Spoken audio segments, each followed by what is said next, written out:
శ్రీ సిద్ధి వినాయక చవితి సందర్భంగా పరిగి నియోజకవర్గంలో పరిగి పట్టణంలోని వివిధ వినాయక మండపాలను దర్శించుకున్న భారతీయ జనతా పార్టీ రాష్ట్ర నాయకులు, భారతీయ జనతా పార్టీ రాష్ట్ర ప్రధాన కార్యదర్శి, OBC Morcha Telangana state doctor Venna Eshwarappa. పరిగిలోని టీచర్స్ కాలనీ శ్రీ అమృత ఆంజనేయ స్వామి దేవాలయంలో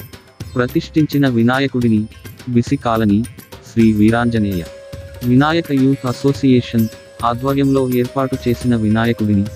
శివాజీ సేన యువజన సంఘం ఆధ్వర్యంలో పరిగి పట్టణం మార్కెట్ యార్డ్ రోడ్లో ప్రతిష్ఠించిన శ్రీ సిద్ధి వినాయకుడిని అయ్యప్ప కాలనీలోని మణికంఠ సేవా సమితి వారి వినాయకుడిని, బీసీ కాలనీలోని వినాయకుడిని, మందుల కాలనీలోని వినాయకుడిని, కులకచర్ల మండలంలోని ముజాహిద్పూర్ గ్రామంలోని వినాయకుడి పూజా కార్యక్రమంలో పాల్గొని అన్ని వినాయకులను దర్శించుకొని ఆ భగవంతుని ఆశీర్వాదములు తీసుకున్న ముఖ్య అతిథి బీజేపీ ఓబీసీ మోర్చా రాష్ట్ర ప్రధాన కార్యదర్శి డాక్టర్ వెన్న ఈశ్వరప్ప.